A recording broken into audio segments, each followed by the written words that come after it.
तपाई व्यवसायी हुनुहुन्छ, तपाई उद्यमी हुनुहुन्छ, तपाईसँग उत्पादन छ अथवा सर्भिस छ, तपाईहरुका लागि जान्नै पर्ने विषय हो skimming strategy a pricing approach.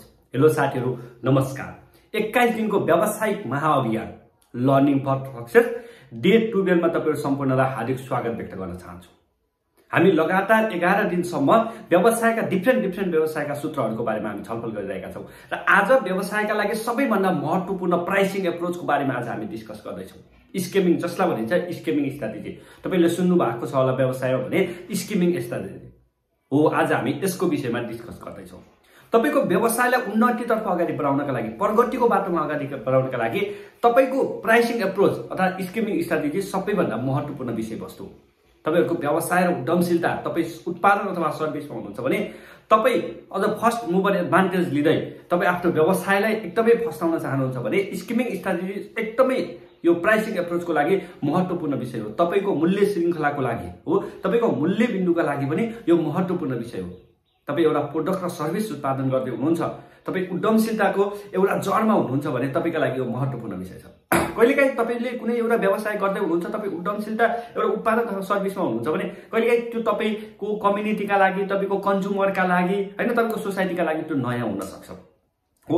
अथवा तपाई एक्साइटिङ प्लेयरसँग पनि कम्पिट गर्न सक्नुहुन्छ। त्यतिबेला तपाईको ब्रान्ड नयाँ हुन सक्छ हो। तपाईको ब्रान्ड नयाँ भएको अथवा त्यो कम्पनी र त्यो प्रोडक्सन नै अथवा सर्भिस नै नयाँ भएको अवस्थामा तपाईले के गर्नुहुन्छ भने सुरुमा स्किमिङ स्ट्र्याटेजी भन्दाबित्तिकै स्किमिङ स्ट्र्याटेजी के हुन्छ भने तपाईले सुरुमा तपाईको प्रोडक्ट र सर्भिसको प्राइस हाई गरिदिनुहुन्छ हैन। सुरुमा आउनुहुन्छ, फर्स्ट मुभर एडभान्टेज हुन्छ, त्यसको बारेमा मार्केटमा थाहा नै छैन, प्रोडक्ट नयाँ पनि छ र तपाईको कस्टमरहरुलाई के हुन्छ हाई भ्यालु क्रिएट गर्नका लागि ब्रान्डिङ नि हुने भयो अनि हाई भ्यालु क्रिएट गर्नका लागि अनि मान्छेको निडलाई चाहिँ अझ त्यो हुन्छ नि भोक जगाउने भन्छ नि। तपाईको प्रोडक्सन त्यति बेला मात्र बच्छ दिक्छ हैन। तपाईको प्रोडक्सन अथवा तपाईको सर्भिस अथवा प्रोडक्ट कति बेला बिक्छ भने जति बेला त्यसको नीड सोसाइटीमा हुन्छ। हो, नीड क्रिएट गर्नका लागि, कम्युनिटीलाई नीड क्रिएट गर्नका लागि, वान बनाउनका लागि, त्यसको भ्यालुएसन भ्यालु हुन्छ नि हाई भ्यालु क्रिएट गर्नका लागि तपाईले के गर्नुहुन्छ पहिला प्राइसिङ एप्रोच हुन्छ। पहिला त्यसको प्राइस हाई राखिदिनुहुन्छ, बिस्तारै एट्र्याक्ट हुन्छ, हाई प्राइस राखिदिनुहुन्छ अनि त्यसको प्राइस मान्छेले प्रयोग गर्दै गर्दै जाँदाखेरि के गर्नुहुन्छ भने बिस्तारै कम्पिट पनि हुन्छ, फाइट पनि हुन सक्छ अनि बिस्तारै फेरि के गर्छ भने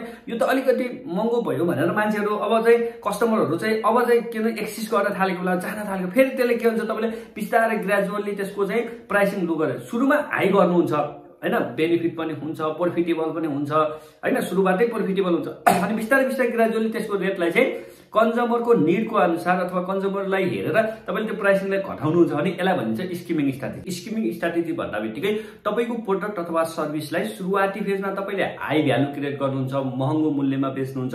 बिस्तारै कन्ज्युमरहरु तपाईको पासमा आउँदै गइसकेपछि कन्ज्युमरहरुलाई फेरि एउटा फ्यामिली वातावरण क्रिएट गर्नका लागि बिस्तारै ग्रेजुअली तपाईले के गर्नुहुन्छ भने तपाईको त्यो प्राइसलाई घटाउँदै जानुहुन्छ। त मूल्यलाई घटाउँदै गइसकेपछि कस्टमरको चर्न रेट हुन्छ नि, कस्टमर जाने एउटा रेशियो अथवा एक्जिट हुने पोइन्टहरु चाहिँ दिनुहुन्न। कस्टमरलाई चाहिँ अब यो अलिकति प्रोडक्ट महँगो भयो अथवा यो प्रोडक्ट युज गरिसकेपछि युज टु भयो, अब त हामी जानुपर्छ भन्ने एउटा फेज कस्टमर आउने बेलामा ठ्याक्क त्यसको रेट फेरि घटाएर फेरि एट्र्याक्ट गरिराख्नुपर्छ। स्किमिङ स्ट्र्याटेजी भन्दाबित्तिकै एट्र्याक्टलाई कस्टमरलाई जान नदिने एउटा एट्र्याक्ट गरिराख्ने एप्रोच भन्ने बुझिन्छ क्या। तपाईको आफ्नो व्यवसाय प्रोडक्ट अथवा सर्भिसलाई चाहिँ कस्टमरबाट चाहिँ बाहिर जान नदिने भनेको तपाईको व्यवसायबाट कस्टमरलाई बाहिर नजाने, कस्टमर त्यहाँ आउनुहुन्छ, रेट बिस्तारै बढेको अवस्थामा आउनुहुन्छ अनि एउटा भ्यालु क्रिएट हुन्छ।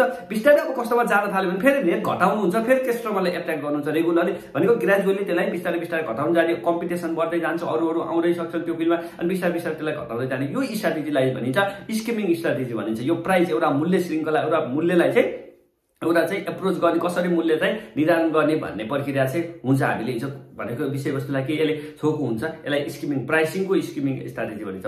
भनेको तपाईको आफ्नो व्यवसायलाई तपाईले एट्र्याक्ट गरिराख्ने र कस्टमरलाई आफ्नो ठाउँमा राखिराख्ने, कस्टमर चेन रेटलाई लो गर्दै लैजाने विषयवस्तु यसले समेट्न सक्दछ। आजको विषयवस्तुमा हामीले स्किमिङ स्ट्र्याटेजीको बारेमा कुराकानी गर्यौं। भोलिको भिडियोमा फेरि अर्को नयाँ एउटा व्यावसायिक सूत्र लिएर तपाईको माझमा हुनेछु। यो भिडियोलाई लाइक, शेयर, सब्स्क्राइब गर्न भने नभुल्नु होला र हामीसँग रेगुलर रहिदिनु होला। धन्यवाद, नमस्कार।